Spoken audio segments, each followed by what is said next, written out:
രാഹുൽ മാങ്കൂട്ടത്തിൻ്റെ ജാമ്യം കാര്യം നാളെ കോടതി പരിഗണിക്കുകയാണ്. ജാമ്യം ലഭിക്കുമെന്ന് തന്നെയാണ് ഞാൻ കരുതുന്നത്. കാരണം ശാസ്തമംഗലം അജിത് കുമാർ എന്ന അഡ്വക്കേറ്റിൻ്റെ വാദഗതി ആ രീതിയിലേക്ക് പോയത് കോടതിക്ക് അത് ബോധ്യപ്പെട്ടിട്ടുണ്ട് എന്നാണ് ഞാൻ കരുതുന്നത്. കാരണം അദ്ദേഹം പറഞ്ഞ ചില വാദമുഖങ്ങൾ അത് പ്രോസിക്യൂഷന് കണ്ണിക്കാനായിട്ട് കഴിഞ്ഞില്ല. 2024 ഏപ്രിൽ ആണ് ഈ ആരോപിക്കപ്പെട്ട സംഭവം ഉണ്ടാകുന്നത്. 2024 ഏപ്രിലുണ്ടായ സംഭവം അത് പരാതി കൊടുത്തത് ഏകദേശം 1.5 വർഷത്തിന് ശേഷം.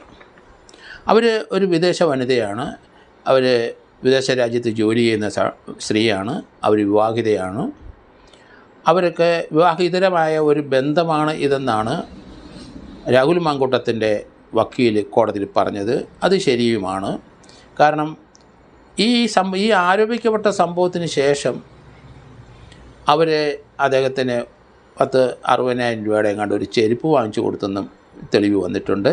അതുകൂടാതെ 10,000 രൂപയോളം എങ്ങാണ്ട് അയച്ചു കൊടുക്കുകയും ചെയ്തിട്ടുണ്ട്.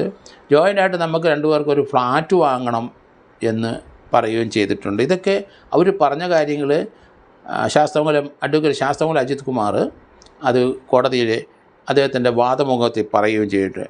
അതുതന്നെയല്ല നല്ല ഉന്നത വിദ്യാഭ്യാസമുള്ള, രാഹുലിനെക്കാട്ടിലും വിദ്യാഭ്യാസമുള്ള ഒരു വ്യക്തിയാണ്, വിദേശത്ത് ജോലിയാണ്, അവർ വിവാഹം കഴിച്ചിട്ടുള്ളതാണ്, ഭർത്താവുള്ളതാണ്. ഇതൊരു ഇതര ബന്ധത്തിനപ്പുറത്തും ഇതിനകത്തൊന്നുമില്ല, റേപ്പ് അങ്ങനത്തെ ഉള്ള ആരോപണമൊക്കെ പറയുന്നുണ്ടെങ്കിൽ ഒന്നുമില്ല എന്നാണ് ശാസ്തമംഗലം അജിത് കുമാറിൻ്റെ വാദഗതി. രണ്ടുപേരും ഇതിനകത്തൊരു കൺസെൻഷ്വലായിട്ടുള്ള ഒരു സെക്ഷൽ ഇൻട്രാക്ഷനാണ് ഉണ്ടായതെന്നാണ് ആ വാദത്തിൻ്റെ അർത്ഥം. അതുതന്നെയല്ല രാഹുൽ മാങ്കൂട്ടത്തിനെ ഈ ഒരു നാടകീയത നിറഞ്ഞ രീതിയിൽ രാത്രി അദ്ദേഹം താമസിക്കുന്നിടത്ത് പോയി പിടിച്ചു കൊണ്ടുവരേണ്ട ഒരു ആവശ്യം ഇല്ലായിരുന്നു. അതൊരു അതിക്രമം തന്നെയാണ്. പോലീസ് അതിൻ്റെ ഒരു ആവശ്യമില്ലായിരുന്നു. 2 കേസിന് ഈ SITയുടെ മുമ്പിൽ തന്നെ ജാമ്യത്തിൽ നിൽക്കുന്നയാളാണ്. ഹൈക്കോടതിയുടെ ഡയറക്ഷനും ജില്ലാ കോടതിയുടെ ഡയറക്ഷൻ അനുസരിച്ച് എപ്പം വിളിച്ചാലും അദ്ദേഹം ഓടി അവിടെ എത്തേണ്ട വ്യക്തിയാണ്. അങ്ങനെ ഒരു വിളിച്ചാൽ മാത്രം പോരെ, എന്തിനായിരുന്നു ഈ നാടകീയത എന്നാണ് ശാസ്തമംഗലം അജിത് കുമാർ കോടതിയിൽ വാദിച്ചത്. അതുതന്നെയല്ല, 2 ബലാത്സംഗ കേസിനകത്ത് ആരോപിക്കപ്പെട്ട കേസിനകത്ത് ജാമ്യത്തിൽ നിൽക്കുന്ന ഒരാളെ ഇതുപോലെ ഓടിച്ചിട്ട് പിടിക്കേണ്ട, ആ ജാമ്യം ക്യാൻസൽ ചെയ്യാനുള്ള അധികാരം ഇവർക്കുണ്ടല്ലോ, കാരണം വിളിച്ചിട്ട് വന്നില്ലെങ്കിൽ. അപ്പോൾ ഒരു മുറിക്കകത്ത് നടക്കുന്ന സംഭവത്തെപ്പറ്റി എന്ത് പറയാനാണ് എന്നാണ് പ്രോസിക്യൂഷൻ ചോദിച്ചതെന്നാണ് മനസ്സിലാകുന്നത്. കാരണം അവർ രണ്ടുപേരും ഉള്ള ആ മുറിയിൽ എന്ത് നടന്നു എന്ന് പറയാൻ പ്രോസിക്യൂഷന് എവിഡൻസ് ഇല്ല എന്നാണ് അതിൽ ശാസ്തമംഗലത്തിൻ്റെ വാദഗതി അങ്ങനെയാണ് പോയത്.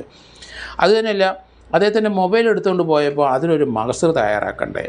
അതിൻ്റെ അടിസ്ഥാനപരമായ ഒരു നിയമമാണ്. എന്ത് സാധനം നിങ്ങളുടെ വീട്ടിൽ നിന്ന് ആരെടുത്തോ നിങ്ങൾക്ക് സെർച്ച് ചെയ്തെടുത്തുകൊണ്ട് പോവുക. ആ സെർച്ച് ചെയ്യുമ്പോൾ അവിടുത്തെ വീട്ടുകാരനോ അല്ലെങ്കിൽ വീട്ടിലാരെങ്കിലും അങ്ങ് ഒപ്പിടണം, അല്ലെങ്കിൽ അതിനടുത്തുള്ളവരാരെങ്കിലും അതിനകത്ത് സാക്ഷ്യപ്പെടുത്തണം. അവിടെ എടുത്തുകൊണ്ട് പോയ സാധനം എന്താണെന്ന് അവരെ ബോധ്യപ്പെടുത്തണം. അങ്ങനെയാണ് ഒരു സെർച്ച് നടത്തേണ്ടത്. ഇദ്ദേഹത്തിൻ്റെ മുറിയിൽ, അവിടുത്തെ ഹോട്ടൽ മുറി കയറി അവർ ആ മൊബൈൽ ഫോൺ അവിടെ നിന്ന് എടുത്തുകൊണ്ട് പോവുകയാണ്. അതിനൊരു മഗസർ പോലും കോടതിയിൽ ഹാജരാക്കിയിട്ടില്ല. അതൊക്കെ ഏതായാലും പോലീസിൻ്റെ ഓവർ ടാക്റ്റ് തന്നെ, അതിന് യാതൊരു സംശയമില്ല. രാത്രിയിലെ പോലീസ് പോയി അറസ്റ്റ് ചെയ്യുമ്പോൾ അതിന് നേരത്തെ അദ്ദേഹത്തിനെ അത് ഒഴിവാക്കാമായിരുന്നു എന്നുള്ള രീതി തന്നെയാണ് ശാസ്തമംഗലം കോടതി പറഞ്ഞത്. ഏതായാലും ഇതിനകത്ത് ഇരയായി പറയുന്ന അവർ വിദേശത്താണ്, അവരുടെ ഒപ്പിനെ പറ്റിയുള്ള ചർച്ചകൾ വളരെ നടന്നു. അവർ വിദേശത്തു നിന്ന് എംബസിയിൽ പോയി ഒപ്പിട്ട് കൊടുത്തെന്നൊക്കെ വാർത്ത നമ്മൾ കേൾക്കുന്നുണ്ട്. പക്ഷേ പുതിയ നിയമങ്ങളനുസരിച്ച് അങ്ങനെയല്ല അത് ചെയ്യേണ്ടതെന്നുള്ളതാണ്. കാരണം 2024 IPC CRPC അനുസരിച്ച് തന്നെയാണ് പോലീസ് നീങ്ങുന്നത്. കാരണം 24 ഏപ്രിലുണ്ടായ സമയത്ത് ഈ പുതിയ നിയമങ്ങളൊന്നും രാജ്യത്ത് വന്നില്ല എന്നുള്ള കണക്കിലാണ് ആ IPC CRPC സെക്ഷനിലേക്ക് മാറിയത്. അതെന്തോ ആയിക്കോട്ടെ, പക്ഷേ ഒരു അൺഎക്സ്പ്ലെയിൻഡ് ഡിലേ ഇതിനകത്തില്ലേ? അതെന്താണ് അങ്ങനെ? ഇത്ര വിദ്യാഭ്യാസമുള്ളതും നിയമത്തെപ്പറ്റി അല്പസ്വല്പം അറിയാവുന്നതും വിദേശ ജോലി ചെയ്യുന്നവരും അവർ ആഗ്രഹിക്കാത്ത ഒരു ബന്ധത്തിലേക്ക് അവരെ വലിച്ച് അടുപ്പിക്കുകയും അതുപോലെ തന്നെ റേപ്പ് ചെയ്യുകയൊക്കെ ചെയ്തു എന്ന് പറഞ്ഞാൽ അത് തീർച്ചയായിട്ടും അതിന് അത്ര ഒരു സാങ്കത്യം കോടതി കൊടുക്കേണ്ട ഒരു ആവശ്യം ഉണ്ടോ എന്നാണ് എൻ്റെ സംശയം. അതുകൊണ്ട് ആ വാദഗതികളെല്ലാം കൃത്യമായിട്ട് കോടതി പറഞ്ഞിട്ടുണ്ട്. അതുകൊണ്ട് നാളെ അദ്ദേഹത്തിന് തീർച്ചയായിട്ടും ജാമ്യം കിട്ടും. കാരണം ഡീറ്റെയിൻ ചെയ്യേണ്ട ഒരു ആവശ്യം ഇനി ഇല്ല. പോലീസ് ചെയ്യാനുള്ള നടപടികൾ പ്രോസിക്യൂഷനെല്ലാം അത് ചെയ്തു കഴിഞ്ഞു. പോലീസ് കസ്റ്റഡി കൊടുക്കുകയും ചെയ്തു. അദ്ദേഹത്തിനെ കസ്റ്റഡി വെച്ച് പോലീസിൻ്റെ അന്വേഷണമൊക്കെ കംപ്ലീറ്റ് ആയിട്ട് ഇനി അദ്ദേഹത്തിനെ ഡീറ്റെയിൻ ചെയ്യേണ്ട ഒരു ആവശ്യമില്ല. ഇനി കുറ്റച്ചാർജ് കൊടുത്തു കഴിഞ്ഞിട്ട് ട്രയൽ ഫേസ് ചെയ്യാമെന്ന് മാത്രമേ ഉള്ളൂ. അതുകൊണ്ട് അതിനപ്പുറത്തേക്ക് കോടതി ഇനി പോകുമെന്ന് ഞാൻ കരുതുന്നുമില്ല.